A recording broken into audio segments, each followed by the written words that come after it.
77 আর এই গিয়ে 78। মোটে 78।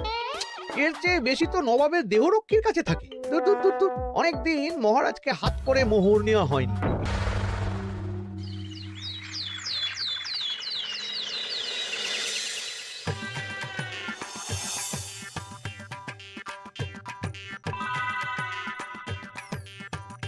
কই গো, কিছু কি ঠিক করলে? রাজকুমারের জন্মদিনে কি উপহার দেবে? হ্যাঁ গো, পেয়েছি। এই দেখো।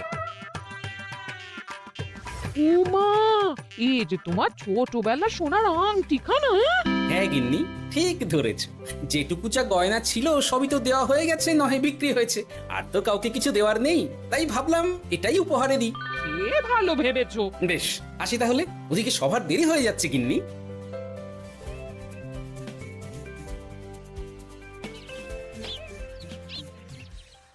আচ্ছা শোনো, একটা কথা বলতে ভুলে গেছিলাম। আজ একটু তাড়াতাড়ি বাড়ি এসো, শাড়িওয়ালাকে আসতে বলেছি দুপুরে। আবার শাড়িওয়ালা কেন? আরে তুমি ভুলে গেলে, সামনে আমার বোনদির বিয়ে, তার জন্য নতুন শাড়ি লাগবে না গো? একমাত্র বড় মাসির মেয়ে বলে কথা। বুঝলাম। তো ওই একটা শাড়ির জন্য আবার আমাকে থাকতে হবে? 3টে শাড়ি উপহারের পাশাপাশি আমারও একটা শাড়ি চাই। হ্যাঁ আচ্ছা, তুমি নতুন শাড়ি নিয়ে কি করবে বলো তো? বিয়েটা তো তোমার বংশীর। বলি, সারাটা জীবন তো এই এক কাপড়ই কাটিয়ে দিলাম, কি দিয়েছো তুমি আমায়? কেন, এই নিজেকে? আমার মতো স্বামী আর কোথাও পাবে? ও সব মন ভুলানো কথায় আর চিড়ে ভিজবে না, তাড়াতাড়ি আসবে বলে দিলাম। হ্যাঁ অগত্যা।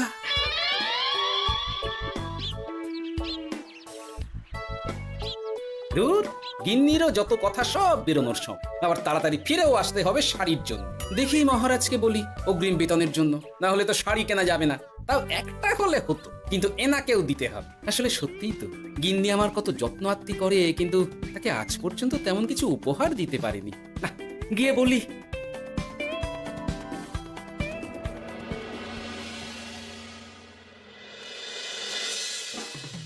রাজকুমারীর জন্মদিন উপলক্ষে যে আপনারা এত উপহার এনেছেন তার জন্য অনেক ধন্যবাদ। আপনাদের সকলের আশীর্বাদ ও ভালোবাসা আমি রাজকুমারের কাছে পৌঁছে দেব। এ আর এমন কি মহারাজ, জানেনই তো রাজকুমার আমাদের সকলের কাছে কত প্রিয়। ঠিক ঠিক। কিন্তু আমি অবাক হচ্ছি আপনার প্রিয় গোপাল জন্মদিন ভুলে গেছে দেখে। এখনো পর্যন্ত তার কোনো পাত্তাই নেই। হ্যাঁ তাই তো, গোপাল আসেনি কেন? এসে গেছি মহারাজ। তা বলি, এসে তো উদ্ধার করে দিয়েছো। আজ রাজকুমারের জন্মদিন, সে কথা কি মাথায় আছে? ক্ষমা করবেন মহারাজ, আসলে ওই রাজকুমারের উপহার আর গিন্নির আবদার এসবের জন্যই আমার দেরি হয়ে গেল আর কি। এই নিন রানীমা, আমার তরফ থেকে রাজকুমারের জন্য ছোট্ট উপহার। অনেক অনেক ধন্যবাদ গোপাল। তবে মহারাজ, আমারও একটা অনুরোধ ছিল। কি? আমাকে যদি অগ্রিম বেতন হিসাবে কিছু মোহর দেন, তাই নিয়ে আমাকে একটু তাড়াতাড়ি বাড়ি ফিরতে হবে। উনি বলবেন আর ওনাকে দিতে হবে, মামা বাড়ির আবদার। যেটা জানেন না তার মাঝে এত কথা বলেন কেন? হ্যাঁ, আসলে মহারাজ, আমার গিন্নির বোনের মেয়ের বিয়ে সামনে, তাই গিন্নি আবদার করেছে ওই নতুন শাড়ি কেনার জন্য। জানেনই তো বিয়ে বাড়ির কত খরচা, তাই। এ তো খুব ভালো কথা, কিন্তু অগ্রিম বেতন কেন? এমন একটা ভালো খবর দিলে আমার তরফ থেকে তোমার জন্য কিছু মোহর উপহার। এই না, ধন্য মা আপনি। আপনার মতো মা থাকতে সত্যি ছেলের কোনো চিন্তা থাকে না রানীমা। বেটা আবার সুযোগ বুঝে মোহর পেল। কেন যে আমার এমন হয় না। এবার তাহলে আসি মহারাজ, গিন্নি ওদিকে অপেক্ষা করছে। হ্যাঁ হ্যাঁ, যাও যাও। আজ তাহলে সভা এখানেই শেষ করলাম। মহারাজ, আপনার সাথে আমার একান্তে কিছু কথা আছে। আমি অন্দরমহলে গেলাম। রানীমার আবার হঠাৎ কি হলো, ব্যাপারটা দেখতে হচ্ছে।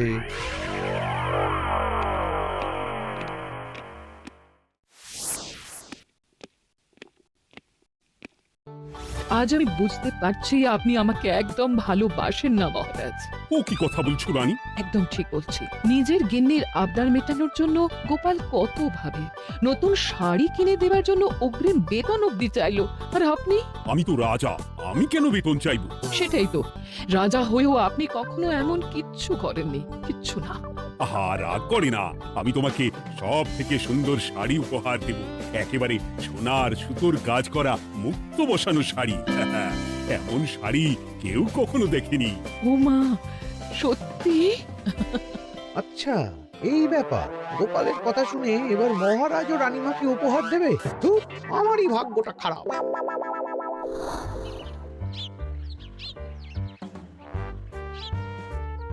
হাজার চেষ্টা করেও গোপালকে আটকানো যায় না। দূর দূর দূর, আমি যা চেয়েছিলাম তা ওই গোপাল পেয়ে গেল। ও কি গো, তুমি কার সাথে কথা বলছো? দুর্ভাগ্যর সাথে।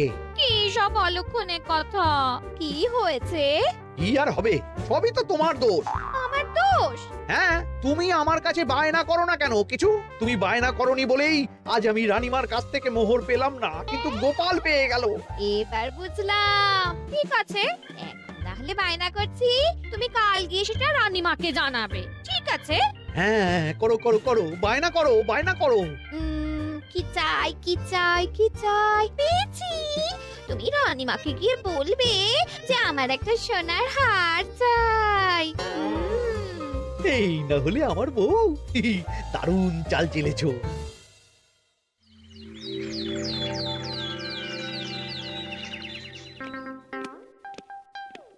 কি গো মন্ত্রী, আজ যে তুমি দেরি করলে বড়। আগে মহারাজ, আমাকে সময় নিয়ে শোনাতে শোনাতে মন্ত্রীমশাইয়ের মনে হয় নিজেরই সময় জ্ঞান খারাপ হয়ে গেছে। তুমি থামো তো মহারাজ, আমারও খুব বড় একটা বিপদ হয়ে গেছে। একমাত্র রানীমাই আমাকে বাঁচাতে পারবেন। আমাকে একটু ওনার সাথে দেখা করার অনুমতি দিন মহারাজ। কিন্তু তোমাদের রানীমা তো এখানে নেই।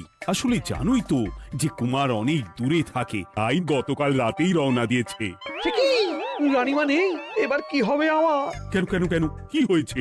আসলে মহারাজ, আমার বউ আমার কাছে সোনার হার গড়িয়ে দেওয়ার বায়না করেছে, তাই আমার। বুঝেছি বুঝেছি, চুপ করো তুমি। এখন তোমাকে মোহর দিতে পারবো না। কেন মহারাজ? পরের মাসে দিতে পারবো। আসলে তোমাদের রানীমাকে সোনার সুতো দিয়ে কাজ করা এক শাড়ি উপহার করেছি সদ্য, যার জন্য অনেক খরচ হয়ে গেছে। তাহলে আমার সোনার হার পরের মাসে গড়িয়ে দিও। এটা তো ঠিক না।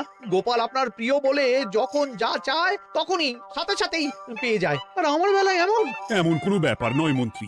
মহারাজ, আপনি বরং আমাকে দেওয়া মোহরগুলো আমার অগ্রিম বেতন হিসেবে ধরুন, না হলে মন্ত্রীমশাই এমন অভিযোগ বারবার করবেন। আহা গোপাল, তোমাকে তো স্বয়ং রানীমা উপহার দিয়েছেন, এসব কিছু করতে হবে না। যেমন আছে তেমনই থাক। ঠিক আছে, আমিও দেখে নেব পরে। কি দেখে নেবে মন্ত্রী? না না, ও কিছু না মহারাজ, পরেই দেখে হার গড়ানোর কথা বলছি। না, মন্ত্রীর হাবভাব মোটেই ঠিক ভালো লাগছে না। বেটা মনে মনে নিশ্চয়ই কোনো ফন্দি আটছে আমার বিরুদ্ধে। কিছু একটা করতেই হবে। গোপালের ওই মোহর উপহার পাওয়াটা আমি কিছুতেই মেনে নিতে পারছি না। একটু মাথা খাটাই, একটু মাথা খাটাই। উপায় পেয়েছি। আমাকে এখনই নবাবের কাছে গিয়ে মহারাজের নামে বলতে হবে।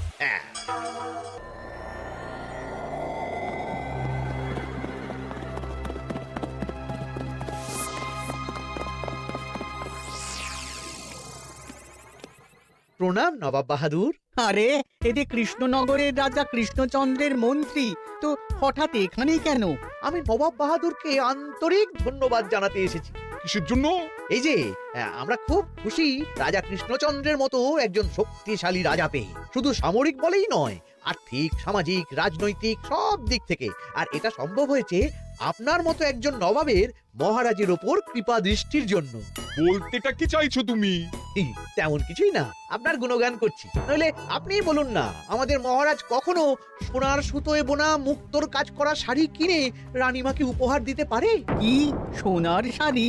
হ্যাঁ, এমন দামি শাড়ি যা হয়তো নবাবের কাছেও নেই। ঠিক আছে ঠিক আছে, তুমি এখন আসতে পারো। আর শোনো, আমি তোমাদের রাজ্য পরিদর্শনের জন্য লোক পাঠাবো। কবে কখন সেটা কাল তোমাদের সূচনা পাঠিয়ে দেবো, কেমন? ঠিক জায়গাতেই আগুনটা ধরিয়েছি মনে হচ্ছে। বেশ, ব্যাপারটা আমার মোটেই ঠিক লাগছে না উজির। কৃষ্ণচন্দ্রর মতো এক সামান্য রাজা এত দামি শাড়ি কিনলো কি করে? কালো বাজারি করছে না তো? আমিও একই কথা ভাবছিলাম হুজুর। এক কাজ করো, কালকে কৃষ্ণনগরে খবর পাঠাও। 2 দিন পর রাজকার্য পরিদর্শনের জন্য তুমি সেখানে যাবে। সব খতিয়ে দেখবে, আর কিছু বেগতিক বা গরমিল দেখলে সেটা বাজেয়াপ্ত করে নেবে, কেমন? আজকে হুজুর।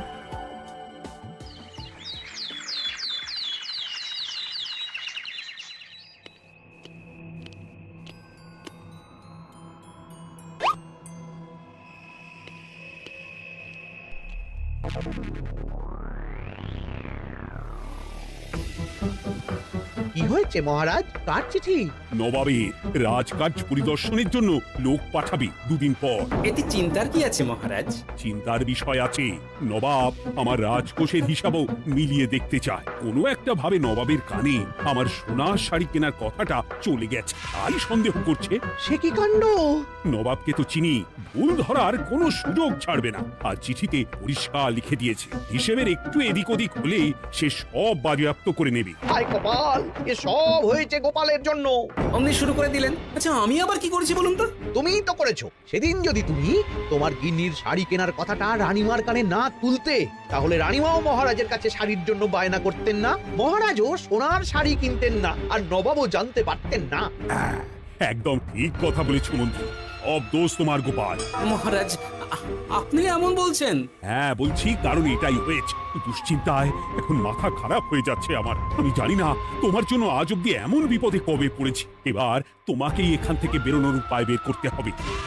আর যদি তা না করতে পারো, তাহলে আজ পর্যন্ত তোমাকে যত মোহর উপহার দেওয়া হয়েছে, সেই সব উপহারের মোহর ফেরত দিতে হবে। সব মোহর যে প্রায় খরচ হয়ে গেছে মহারাজ, আবার আমি কোথা থেকে পাবো? সেটা তুমি জানো। এইবার গোপাল ভালো মতো জব্দ হয়েছে। এই যে লঘু পাপে গুরুদণ্ড। গোপাল পড়ল ফাঁদে, এমন দেখে মন্ত্রী হাসে আর আমার মনটা কাঁদে।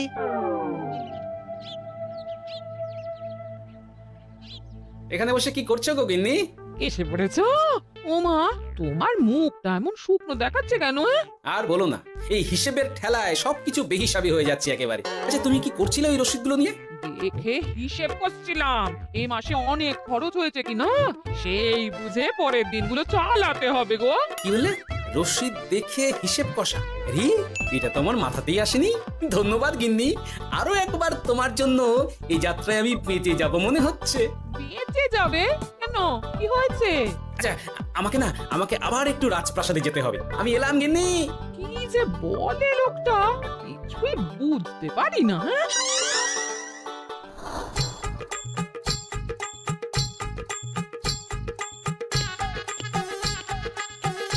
আসতে পারি মহারাজ? এ কি গোপাল, তুমি? আর কোনো চিন্তা নেই মহারাজ, নবাবকে হিসেব বোঝানোর উপায় পেয়ে গেছি। কি বলছো?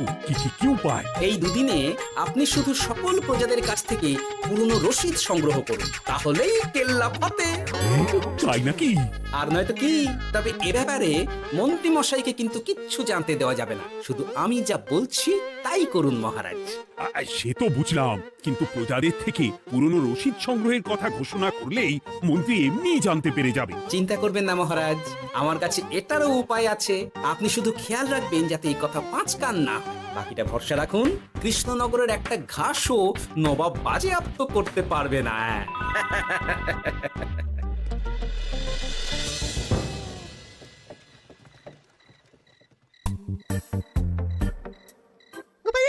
আমরা সব চলে এসেছি।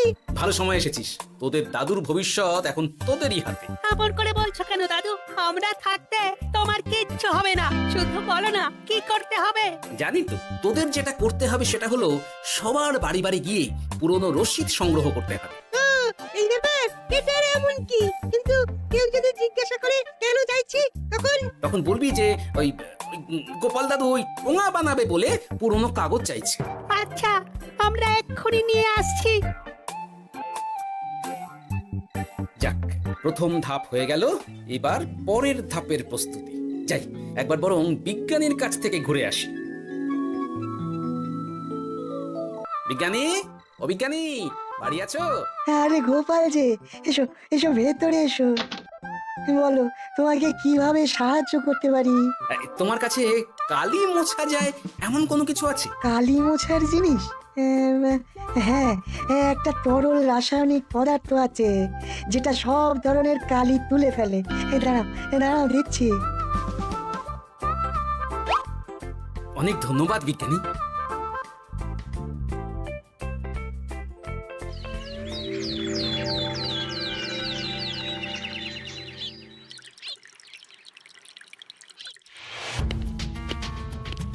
আসুন আসুন, আপনার জন্যই তো অপেক্ষা করছিলাম। তাই নাকি? এতটা পথ উনি এসেছেন, আগে ওনার জন্য শরবত ও মিষ্টির ব্যবস্থা করি। এই যে মহারাজ, আমি জল মিষ্টির ব্যবস্থা করে এনেছি, এটাও সাথে নিন। এটা কি?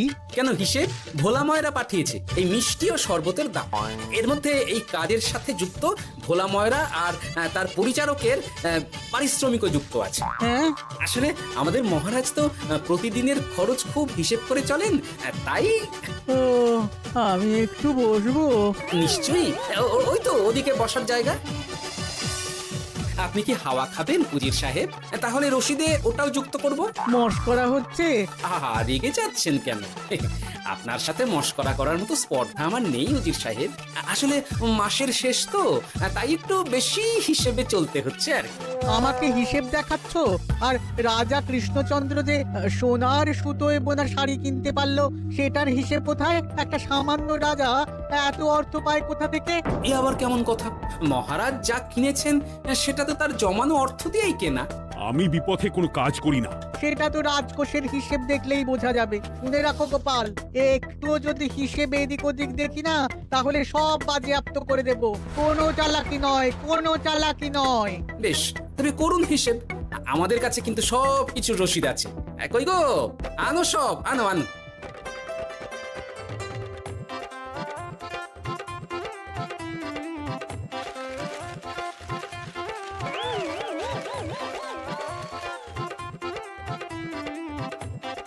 হ্যাঁ, এত রসিদ? আপনি বরং নিশ্চিন্তে হিসেব কষে নিন, আমরা আসি।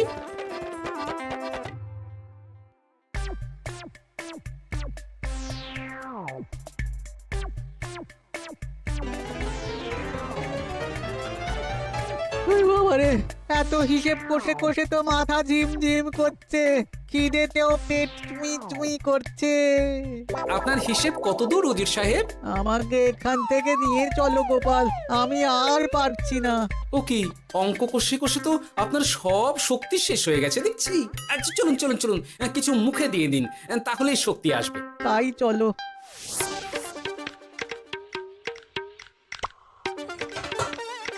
নিন, এটা হলো দুপুরের খাবার, আনাজ মশলা এমনকি রান্নার ঠাকুরেরও পারিশ্রমিকের হিসেব।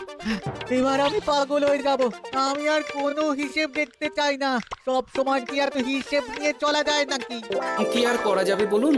হিসেবে না চললে আপনিই তো মহারাজের উপার্জনের উপর সন্দেহ করবেন, আর বেশি খরচ হলেই সম্পত্তি বাজেয়াপ্ত করবেন। তাই বলে সব কিছুতেই হিসেব? কোনো একদিকে বেশি খরচ হলে বাকি দিকগুলো এইভাবেই কম করে চলতে হয়। কি ঠিক বলিনি? আমি আমার ভুল বুঝতে পেরেছি গোপাল, এবার আমাকে রেহাই দাও। আসলে তোমাদের মন্ত্রী নবাবের কাছে গিয়ে তোমাদের রাজা নামে উস্কেছে। কি মন্ত্রী? এই রে, খেয়েছে, আর পালাতে হবে দেখছি। ঠিক জানতাম, মোহরের জন্যই এত কিছু। তাই তো নবাব এমন করেছেন। বেশ, এবার আমি ফিরে গিয়ে নবাবকে সব জানিয়ে দিচ্ছি। সত্যি গোপাল, তোমার তুলনা হয় না। আর মন্ত্রী, আগে মহারাজ, তুমি যা করেছো তার কোনো ক্ষমা নেই। তোমার জন্যই আমার এত হয়রানি হয়েছে। ভুল হয়ে গেছে, আমাকে ক্ষমা করে দিন মহারাজ। গোপালের ওপরে হিংসে করে এমন করেছি, আর হবে না। একটা সুযোগ দিন মহারাজ। হ্যাঁ মহারাজ, সুযোগ দিয়েই দিন। বেশ, তবে তোমার শাস্তি হলো রানীমাকে আমি যে সোনা শাড়ি কিনে দিয়েছি সেটার পুরো দাম তোমাকে আমায় দিতে হবে।